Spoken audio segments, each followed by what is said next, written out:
வணக்கம். ஸ்ரீ நிசர்கதத்தா மகாராஜ் அவர்களுடைய போதனைகளுக்குள்ள நாம இன்னைக்கு ஒரு ஆழமான ஒரு விரிவான அலசலுக்குள்ள போக போறோம். உங்கள வரவேற்கிறோம். நம்ம கையில இன்னைக்கு இருக்கிறது நான் பிரம்மம், அதாவது ஐ ஆம் தட் என்கிற புகழ்பெற்ற புத்தகம்.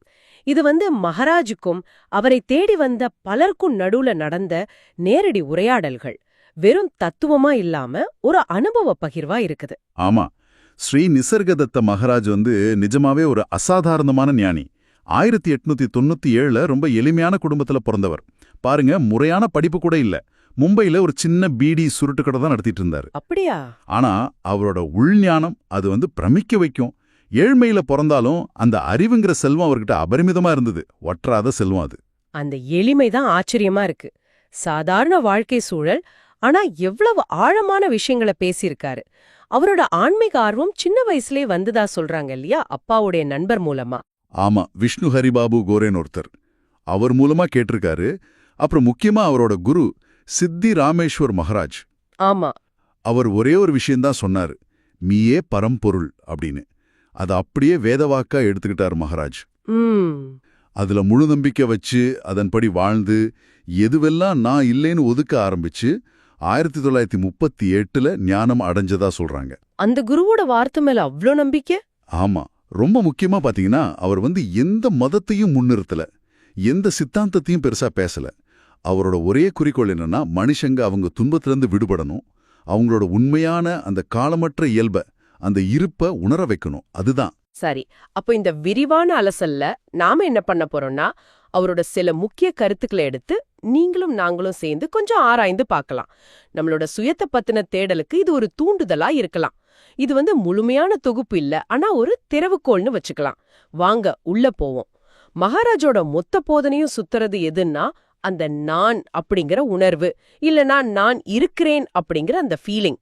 நம்ம தூக்கத்திலிருந்து முழிக்கும் போது முதல்ல வர்றது இந்த உணர்வு தானே, வேற எது தோணறதுக்கு முன்னாடி? ஆமா, கரெக்ட்.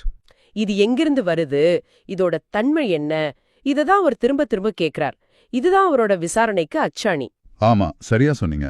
அவர் என்ன சொல்றாருன்னா, எந்த அனுபவம் வர்றதுக்கு முன்னாடியும் அந்த அனுபவத்தை உணர்ற ஒரு ஆள் இருக்கணும் இல்லையா, அந்த யாரோ தான் இந்த அடிப்படை நான் உணர்வு. ஆனா பிரச்சனை என்னன்னா, நம்ம டக்குன்னு இந்த நான் என்கிறத நம்ம உடம்பு, நம்ம மனசு, நம்ம நினைவுகள், நம்ம உணர்ச்சிகள், ஏன் நம்ம பேர், நம்ம வேலை, இது எல்லாத்தோடையும் சேர்த்து குழப்பிக்கிறோம். இதுதான் நான் அப்படின்னு. ஆமா, அதுதான் இயல்பா நடக்குது. மகாராஜ் சொல்றாரு, நான் என்னும் உணர்வு உன்னுடன் எப்போதும் இருப்பது. நீதான் உடல், உணர்ச்சிகள், எண்ணங்கள், உடைமைகள் என்னும் பலவற்றை அதனுடன் இணைத்து கொண்டாய். இந்த எல்லா சுய அடையாளங்களும் தவறுதலானவை அப்படின்னு. இது கேக்குறதுக்கு சிம்பிளா இருந்தாலும் நம்ம அனுபவத்துல இந்த நான் அப்படிங்கிறது உடம்போடையும் மனசோடையும் எவ்வளவு பின்னி பிணைஞ்சிருக்கு. இத பிரிச்சு பாக்குறது அதுதான் பெரிய சவால் இல்ல? நிச்சயமா. அப்போ உண்மையான நான் எது? மகாராஜ் சொல்றாரு, நீ என்னவென்று அறிய நீ என்னவாக இல்லை என்று கண்டுபிடி. ஆமா, அதாவது நான் இந்த உடம்பில்ல, நான் இந்த மனசில்ல, நான் இந்த யோசனை இல்ல அப்படின்னு எதுவெல்லாம் நாம இல்லையோ அத கழிச்சுக்கிட்டே போகணும். ஒரு நெகட்டிவ் அப்ரோச் மாதிரி. நெகட்டிவ் மாதிரி தோணலாம், ஆனா அதுதான் நேரடி வழின்னு அவர் சொல்றாரு. ஏன்னா உண்மையான நான் அப்படிங்கிறத வார்த்தையால பாசிட்டிவா விளக்க முடியாது. அது அனுபவத்துக்கு அப்பாற்பட்டது. விளக்க முடியாதா? ஆமா. அதோட அவர் விழிப்புணர்வு, அதாவது கான்ஷியஸ்னஸ், அப்புறம் பிரக்ஞை, அவேர்னஸ், இது ரெண்டுக்கும் உள்ள வித்தியாசத்தை ரொம்ப நுணுக்கமா சொல்றாரு. ஓ, அது என்ன வித்தியாசம்? இது ரொம்ப முக்கியம். விழிப்புணர்வுங்கிறது நாம எதையாவது பத்தி அறிஞ்சுக்கிற நிலை. இப்போ நான் பேசுறேன், நீங்க கேக்குறீங்க. இது ஒரு விஷயத்தை சார்ந்து இருக்கு. இது தோன்றும், மாறும், மறையும். சரி. ஆனா பிரக்ஞை அப்படிங்கிறது இந்த விழிப்புணர்வு தோன்றி மறையறதுக்கான பின்னணி. அது முழுமையானது, மாறாதது, ரொம்ப அமைதியானது, காலம், இடம் இதுக்கெல்லாம் அப்பாற்பட்டது. நம்மளோட உண்மையான சுயம் அந்த பிரக்ஞை நிலையில தான் இருக்குது. ஓ, அப்போ விழிப்புணர்வுங்கிறது கடல்ல வர்ற அலை மாதிரி, பிரக்ஞைங்கிறது அந்த அலைக்கு ஆதாரமான கடல் மாதிரி அப்படின்னு சொல்லலாமா? ஆமா, கிட்டத்தட்ட அப்படி சொல்லலாம். நல்ல உதாரணம். ஆனா இந்த நான் இது இல்ல அது இல்லன்னு கழிச்சுக்கிட்டே போனா கடைசியில ஒண்ணுமே இல்லாம ஒரு சூன்யம் மாதிரி ஆயிடுமோன்னு ஒரு பயம் வருமே. வரும், இயல்புதான். அது எப்படி பாக்குறது? நல்ல கேள்வி. அந்த ஒண்ணுமில்லாததுன்னு நாம பயப்படுறோம் இல்லையா, அதுதான் உண்மையில் எல்லாமும் ஆனதுன்னு மகாராஜ் சொல்றாரு. அது வெறுமே இல்ல, அது பூரணத்துவம். அதுதான் நம்ம இயல்பான நிலை. ஆனா நாம நம்ம எண்ணங்களால, அடையாளங்களால அதை மூடி மறைச்சிட்டோம். அந்த மறைப்பை நீக்கிறதுக்கு தான் இந்த இது இல்லங்கிற வழி. சரி, புரிஞ்ச மாதிரி இருக்கு. அடுத்ததா, நம்ம வாழ்ற இந்த உலகம், நம்ம அனுபவங்கள், இன்பம், துன்பம், இத பத்தி மகாராஜ் என்ன சொல்றாரு? இதுதானே நம்மளோட அன்றாட வாழ்க்கை. இங்கதான் மகாராஜாவோட பார்வை இன்னும் கொஞ்சம் எப்படி சொல்றது, புரட்சிகரமா இருக்கு. நாம அனுபவிக்கிற இந்த உலகம் இருக்குதே, இது பெரும்பாலும் நம் மனசோட ஒரு உருவாக்கம், ஒரு ப்ரொஜெக்ஷன் அப்படின்னு சொல்றாரு. மனசோட உருவாக்கமா? ஆமா, நம்ம ஞாபகங்கள், ஆசைகள், பயங்கள் இது எல்லாம் வச்சு நாமளா உருவாக்கிக்கிற ஒரு தோற்றம். அவரு ஞாபகத்தின் எதிர்வினைகள் அப்படின்னு சொல்றாரு. நாம ஒன்ன உணரும்போதே அது பழைய ஞாபகத்தோட துணையோட தான் நடக்குது. புதுசா எதையும் பார்க்க முடியறதில்ல. உலகம் மனசோட உருவாக்கம்னு சொல்றது கொஞ்சம் நம்ப கஷ்டமா இருக்கே. ஏன்னா நமக்கு வெளியில இருக்கிற உலகம் ரொம்ப திடமா, உண்மையா தெரியுதே. ஒரு கல்லு மேல காலை இடிச்சுக்கிட்டா வலிக்குதே. ஆமா, வலிக்கும். இதை எப்படி அவர் சொல்றாரு? இது வெறும் பிலாசபியா இல்ல நடைமுறையா? அவர் இன்னொன்னு சொல்றாரு, உலகம், விழிப்புணர்வு ரெண்டும் ஒன்னாதான் தோன்றி மறையுதுன்னு. அதாவது நமக்கு கான்ஷியஸ்னஸ் இருந்தாதான் உலகம் இருக்கு, தூக்கத்துல இல்ல. இது எப்படி? அவர் சொல்றது என்னன்னா, நம்ம புலன்கள் வழியா, நம்ம மனசு வழியா நாம அறியிற உலகம் ஒரு தோற்றம்தான். உண்மையான உலகம் மனதின் அறிவுபூர்வமான எல்லைக்கு அப்பாற்பட்டதுன்னு சொல்றாரு. நம்ம பாக்குறது, கேக்குறது, உணர்றது எல்லாமே நம்ம மனசுங்கிற ஃபில்டர் வழியா வர ஒரு பிம்பம் தான். அந்த திலத்தன்மை, அந்த உண்மைத்தன்மை கூட மனசு கொடுத்த அர்த்தங்கள் தான். விழிப்புணர்வு இருக்கும்போது தான் மனசோட இந்த விளையாட்டு இருக்கு. அதனால உலகத் தோற்றம் இருக்கு. ஆழ்ந்த தூக்கத்துல பாருங்க, மனசு ஒடுங்கிடுது, உலகமும் இல்லாம போயிடுது. இது நம்ம அனுபவம் தானே. ஓகே, இது யோசிக்க வேண்டிய விஷயம்தான். அப்போ இந்த மனசோட பிடியிலிருந்து, இந்த தோற்ற உலகத்திலிருந்து எப்படி விடுபடுறது? அதுக்கு அவர் சொல்ற முக்கியமான வழி சாட்சி பாவம், விட்னஸிங். விட்னஸிங்கா? ஆமா, அதாவது நம்ம உடம்பு செய்யற செயல்கள், நம்ம மனசுல ஓடுற எண்ணங்கள், நம்ம உணர்ச்சிகள், கோபம், பயம், சந்தோஷம் எது வந்தாலும் போனாலும் அதோட போய் ஒட்டிக்காம, அதுவாவே மாறிடாம கொஞ்சம் தள்ளி நின்னு ஒரு நாடகத்தை பாக்குற மாதிரி ஒரு சாட்சியா அதை கவனிக்கிறது. மனதை கவனி அப்படிங்கிறது அவரோட ரொம்ப முக்கியமான உபதேசம். எது நடந்தாலும் பிடிச்சுக்காம, வெறுக்காம, சும்மா கவனிக்கிற நிலையை வளர்த்துக்கணும். சாட்சியா இருக்கிறது கேட்க நல்லா இருக்கு. ஆனா உண்மையிலே ஒரு பெரிய பயம் வரும்போது, இல்ல ஒரு துக்கம் வரும்போது அதுல மூழ்காம, ஓ நான் இத பாக்குறேன்னு தள்ளி நிக்கிறது ரொம்ப கஷ்டமாச்சே. கஷ்டம்தான் ஆரம்பத்துல. இதுக்கு ஏதாவது பிராக்டிக்கல் டிப்ஸ் இருக்கா, இல்ல இது தானா வரணுமா? இது பயிற்சி பண்ண வரக்கூடியதுதான். ஆரம்பத்துல கஷ்டமா இருந்தாலும் விடாம முயற்சி செய்யும்போது அந்த எண்ணத்துக்கும் அந்த உணர்ச்சிக்கும் அதை அறியற நமக்கும் நடுவுல ஒரு இடைவெளி இருக்குங்கிறது புரிய ஆரம்பிக்கும். ஓ, அந்த இடைவெளி. ஆமா, அந்த சாட்சி நிலை கொஞ்சம் வலுவானதும் அனுபவங்களோட தாக்கம் குறையும். அவர் சொல்றாரே, நான் உலகத்தை சாப்பிட்டு விட்டேன், அதனால் அதை பற்றி மேற்கொண்டு நினைக்க வேண்டியதில்லை அப்படின்னு. ஆமா, அது ரொம்ப பவர்ஃபுல்லான வரி. அது இதுதான். சாப்பாடு செரிச்ச பிறகு அதை பத்தி நம்ம கவலைப்படுறது இல்லையே, அந்த மாதிரி உலக அனுபவங்களை முழுசா உள்வாங்கி ஜீரணிச்சு அதோட தாக்கத்திலிருந்து வெளியே வந்த நிலை அது. அந்த உலகத்தை சாப்பிட்டு விட்டேன், இது உலகத்திலிருந்து ஓடி போறதில்ல, அத முழுசா எதிர்கொண்டு அதை கடந்து போறது. நமக்கு தினம் தினம் வர்ற தகவல்கள், கருத்துக்கள், விருப்பு வெறுப்பு இதெல்லாம் வச்சு பார்க்கும்போது இது ரொம்ப வித்தியாசமான கோணம். உலகத்தோட நமக்கு இருக்கிற உறவே கேள்விக்குள்ளாக்குது. மிகச்சரியா சொன்னீங்க. அனுபவங்கள் வரும் போகும். ஆனா அந்த அனுபவங்களுக்கு சாட்சியா இருக்கிற நான் மாறுறதில்லைங்கிற புரிதலுக்கு இது இட்டு செல்லும். சரி, இப்போ இந்த உண்மையான சுயத்தை உணர்றது, இந்த சாட்சி நிலையை அடைறது, மனசோட பிடியிலிருந்து விடுபடுறது, இதுக்குன்னு ஏதாவது குறிப்பிட்ட மெத்தட்ஸ், டெக்னிக்ஸ், சாதனைகள் இருக்கா? நிறைய வழிகள் சொல்றாங்களே. இங்கதான் மகாராஜ் கொஞ்சம் வித்தியாசப்படுறாரு. அவர் குறிப்பிட்ட ரொம்ப கடினமான மெக்கானிக்கலான பயிற்சிகளை விட மெய்யார்வம், அதாவது ஏர்னஸ்ட்னஸ், ஆமா, அதுக்கு தான் அதிக முக்கியத்துவம் கொடுக்கறாரு. மெய்யார்வமா? ஆமா. உங்களுக்கு உண்மையாவே தீவிரமா சத்தியத்தை தெரிஞ்சுக்கணும்னு ஒரு தாகம் இருக்கா? அதுதான் முக்கியங்கிறாரு. அந்த தாகம் இருந்தா வழி தானா தெரியும்.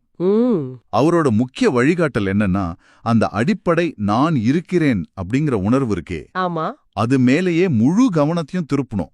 வேற எந்த எண்ணத்துக்கும் இடம் கொடுக்காம இந்த நான் உணர்வோட மூளை எங்க இருக்குன்னு தேடி அதிலேயே நிக்கணும். நான் என்பதை பிடித்துக்கொள்னு சொல்றாரு.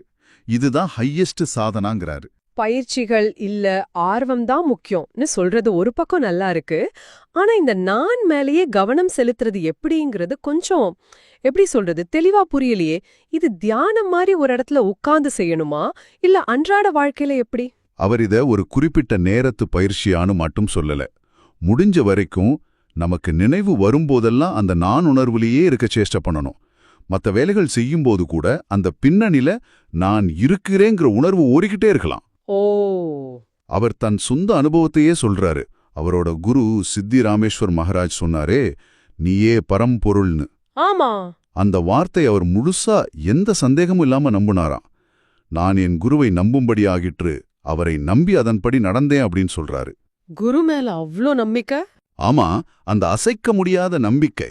குரு சொன்னதை அப்படியே சத்தியமா ஏத்துக்கிட்டு வாழ்ந்தது, இதுவே எது நான் இல்லைங்கிறத இயல்பாவே ஒதுக்க உதவிச்சுன்னு சொல்றாரு. குரு வார்த்தையை நம்புனதாலேயே ஞானம் வந்துச்சுன்னு சொல்றது சிலருக்கு ரொம்ப சுலபமா தெரியலாம். அது வெறும் நம்பிக்கை மட்டுமா இல்ல அந்த நம்பிக்கையோட தீவிரமா? நிச்சயமா அந்த தீவிரம்தான். அது வெறும் வாய் வார்த்தை நம்பிக்கை இல்ல. குரு பக்திங்கிறத தாண்டி அந்த வார்த்தையில இருந்த உண்மை மேல இருந்த ஆழமான நம்பிக்கை. அதோட இது வெறும் அறிவு சார்ந்த விஷயம் இல்ல. உண்மையான தேடல், அதாவது மெய்யார்வம், மனசை விடாம கவனிக்கிறது, அதாவது சாட்சி பாவம், அப்புறம் பற்றற்ற தன்மை, டிட்டாச்மெண்ட், இதெல்லாம் சேர்ந்த ஒரு முழுமையான அப்ரோச். அவர் சொல்றாரு, பகுத்தறிவு பற்றற்ற தன்மைக்கு வழிவகுக்கும்னு. பகுத்தறிவு எப்படி? நாம எது கூட எல்லாம் நம்மை அடையாளப்படுத்திக்கிறோம்னு பகுத்து ஆராய்ந்து பார்த்தா அதோட அர்த்தமில்லாத தனம் புரியும். அப்போ பற்றுதல் தானா குறையும். மெய்யறிதல்ங்கிறதே புதுசா எதையோ அடையறதில்லை. ஏற்கனவே இருக்கிற நம்ம இயல்ப மூடி இருக்கிற திரைய விளக்குறதுன்னா அதான் அவர் கண்டுபிடித்தல் உள்ளது திடீரென்றுன்னு சொல்றாரு. சரி, இப்போ மெய்யார்வம், குரு நம்பிக்கை, சுய விசாரணை, இது கூட சத்சங்கம் பத்தியும் சொல்றாரு. அதாவது ஞானிகள் அல்லது உண்மையை தேடுறவங்களோட நட்பு. இது உடல் மனநோய்க்கு நல்ல மருந்துங்கிறாரு. இது எப்படி உதவும்? ஆமா, அதே சமயம் உன் சொந்த சுயந்தான் உனக்கு சிறந்த நண்பன்னு சொல்றாரு. இது கொஞ்சம் முரணா தெரியலையா? முரணா தோணலாம். ஆனா ரெண்டும் ரெண்டு லெவல்ல உண்மை. சத்சங்கங்கிறது நம்ம தேடலுக்கு ஒரு உத்வேகத்தை கொடுக்கும், சந்தேகங்களை தெளிவுபடுத்தும், நம்மள சரியான பாதையில வச்சிருக்க உதவும். அது ஒரு வெளிப்புற சப்போர்ட் மாதிரி. சரி. ஆனா உண்மையான பயணம் நமக்கு உள்ளதான் நடக்கணும். அந்த உள்முக பயணத்துல நமக்கு உண்மையான கைடு நம்மளோட ஆத்மஸ்வரூபந்தான். அதனால கடைசியில நாம நிக்க வேண்டியது நம்ம சுயத்துக்கிட்ட தான். சத்சங்கம் ஒரு ஊன்றுகோல் மாதிரி. ஆனா நாம தான் நடக்கணும். ஓகே, புரியுது. இப்போ இந்த நிலையை அடைஞ்சவர், அதாவது ஞானின்னு சொல்றோமே, அவர் எப்படி இருப்பாரு? அவரோட வாழ்க்கை எப்படி இருக்கும்? நம்மள மாதிரி சாதாரணமா இருப்பாரா இல்ல ரொம்ப வித்தியாசமா? மகாராஜ் சொல்றது, ஞானி நம்மள மாதிரி தான் உலகத்துல வாழ்றாரு. அவரும் பாக்குறாரு, கேக்குறாரு, சாப்பிடுறாரு, பேசுறாரு, வேலை செய்யறாரு. ஆனா பெரிய அடிப்படை வித்தியாசம் என்னன்னா, அவர் எது கூடவும் தன்னை ஐடென்டிஃபை பண்ணிக்க மாட்டாரு. மகாராஜ் ரொம்ப அழகா சொல்வாரு, மற்றவர்களுக்கு அந்த உலகம் எல்லாமும் ஆக இருக்கிறது, ஞானிக்கு அது கிட்டத்தட்ட ஒண்ணுமே இல்ல. ஒண்ணுமே இல்லையா? ஆமா, உலகம் அவரை பாதிக்காது. அவர் உலகத்தால கட்டுப்பட மாட்டாரு. நிகழ்வுகள் அவர் வழியா நடக்கும், ஆனா அவர் அதோட ஓனர் கிடையாது. அவருக்குன்னு ஆசை, பயம், விருப்பு, வெறுப்பு இதெல்லாம் இருக்காதா? ஆசை அற்று இருப்பது உயர்வான பேரின்பம்னு சொல்றாரே, ஆசையே இல்லைன்னா எப்படி ஒருத்தர் செயல்படுவார்? ஆமா. அப்புறம் அவர் செஞ்சாலும் நான் செய்யறேங்கிற எண்ணம் இல்லேன்னு சொல்றீங்க. தானாகவே ஒவ்வொன்றும் நடக்கின்றது. அப்போ அவர் செய்யற செயலுக்கு யார் பொறுப்பு? அது ஒரு மாதிரி இர்ரெஸ்பான்சிபிலிட்டி இல்லையா? நல்ல கேள்வி. ஞானிக்கு ஆசைங்கிறது நம்மள மாதிரி ஒரு குறைபாட்டுல இருந்து சுயநலமா வராது. அவரோட செயல்கள் இயல்பா ஒரு தர்மத்தின் அடிப்படையில ஸ்வதஸ்பூர்த்தமா ஸ்பான்டேனியஸா நடக்கும். நான் செய்யறேங்கிற அகங்காரம் இல்லாததால அவர் கர்ம வினைகள்ல சிக்க மாட்டாரு. செயல் நடக்கும், ஆனா செய்யறவன் நான்கிற எண்ணம் இருக்காது. கடவுள் எல்லாமும் செய்பவர், ஞானி எதுவும் செய்யாது இருப்பவர்னு அவர் சொல்றது இதுதான். இது பொறுப்பற்ற தன்மை இல்ல, செயலோட உடைவுகள்ல பற்றற்று இருக்கிறது. எல்லாம் பிரபஞ்ச நியதிப்படி நடக்குதுங்கிற புரிதல்ல அவர் இருப்பாரு. சரி, பிறப்பு இறப்பு பத்தி ஞானியோட பார்வை என்ன? நமக்கு இது பெரிய விஷயமா இருக்குதே. ஞானிக்கு உடம்பு தோன்றி மறையறது ஒரு நிகழ்வு, அவ்வளவுதான். அவர் தன்னை அந்த உடம்புன்னு நினைக்காததால பிறப்போ இறப்போ அவரை பாதிக்காது. அவர் காலத்துக்கு அப்பாற்பட்ட அந்த பிரக்ஞா நிலையில இருக்கிறார். மகாராஜ் சொல்ற மாதிரி ஞானி அவர் இறப்பதற்கு முன்பே இறந்து விடுவார். இறக்கறதுக்கு முன்னாடியவா? ஆமா, அதாவது அந்த உடம்பு மனம் சார்ந்த நான்கிற தப்பான அடையாளம், அந்த அகங்காரம் அவர் ஞானம் அடையும் போதே செத்து போயிடுது. அதனால உடம்போட மரணம் அவருக்கு ஒரு பெரிய விஷயம் இல்ல. அப்போ ஞானி உணர்ச்சியே இல்லாதவரா? இன்பம் துன்பம் அவருக்கு கிடையாதா? இன்பம் துன்பம் ரெண்டுமே மனசோட நிலைகள் தான். அது மாறிக்கிட்டே இருக்கும். ஞானி இந்த மனசோட நிலைகளை கடந்து போயிட்டாரு. அவர் இருக்கிறது ஆனந்த நிலையில. துன்பத்திற்கும் இன்பத்திற்கும் அப்பால் ஆனந்தம் இருக்கிறதுன்னு மகாராஜ் சொல்றாரு. ஆனந்தமா? ஆமா, இந்த ஆனந்தம்ங்கிறது வெளியிலேந்து வர்ற சந்தோஷம் மாதிரி இல்ல. சூழ்நிலைகளையோ அனுபவங்களையோ சார்ந்ததில்ல. அது அவரோட உண்மையான மாறாத இயல்பு. அவர் இந்த ஆனந்தமாவே இருக்கிறாரு. ஆக ஸ்ரீ நிசர்கதத்த மகாராஜ் அவர்களோட போதனைகள், நாம யாரு, இந்த உலகம் என்ன, நம்ம கஷ்டத்துக்கு காரணம் என்ன, அதிலிருந்து எப்படி வெளியே வருதுன்னு, நம்மளோட சாதாரண சிந்தனை முறைகளை தாண்டி ரொம்ப ஆழமான ஒரு விரிவான அலசலை நமக்கு கொடுக்குது. ஆமா, சுருக்கமா சொல்லணும்னா அவரோட வழி இதுதான். அந்த அடிப்படை நான்கிற உணர்வையே விடாம விசாலிக்கிறது, நம்ம உலகத்தை நம்ம மனசுதான் உருவாக்குதுன்னு தெளிவா புரிஞ்சுக்கிறது, கடுமையான பயிற்சிகளை விட உண்மையான தேடலுக்கும் குருவார்த்தை மேல நம்பிக்கைக்கும் சாட்சியா இருக்கிற தன்மைக்கும் பற்றற்ற நிலைக்கும் முக்கியத்துவம் கொடுக்கிறது. ரொம்ப முக்கியமா மெய்யறிதல்ங்கிறது எதிர்காலத்துல அடைய வேண்டிய ஏதோ ஒண்ணு இல்ல, அது இங்கேயே இப்பவே நம்ம கிட்ட இருக்கிற நம்ம இயல்பு தான் அவர் திரும்ப திரும்ப ஞாபகப்படுத்துறாரு. நாம புதுசா எதையும் உருவாக்க வேண்டாம். எது நாம இல்லையோ அத ஒதுக்கி ஏற்கனவே இருக்கிற நம்ம உண்மையான சொரூபத்தை தெரிஞ்சுக்கிறது தான் விஷயம். இறுதியா உங்களுக்காக ஒரு சிந்தனை. மகாராஜ் ரொம்ப அழுத்தமா ஒரு விஷயம் சொல்றாரு, இப்போதே நீ சுதந்திரமானவன். இந்த வார்த்தைகளை நீங்க ஒரு நிமிஷம் நல்லா யோசிச்சு பாருங்க. நீங்க ஏற்கனவே இந்த செகண்ட்லயும் சுதந்திரமா இருக்கீங்கன்னா, அப்போ உங்களை எது கட்டுப்படுத்துறதா, எது தடையா இருக்கிறதா நீங்க நினைக்கிறீங்க? அந்த எண்ணங்கள், அந்த நம்பிக்கைகள் எங்கிருந்து வருது? அதை கொஞ்சம் நீங்க ஆராய்ந்து பாருங்க. இது ஒருவேளை உங்க உள்முக பயணத்துக்கு ஒரு சக்தி வாய்ந்த தொடக்கமா இருக்கலாம். இந்த விரிவான அலசல்ல எங்களோட இணைஞ்சதுக்கு ரொம்ப நன்றி. மீண்டும் அடுத்த உரையாடல்ல சந்திக்கலாம். வணக்கம்.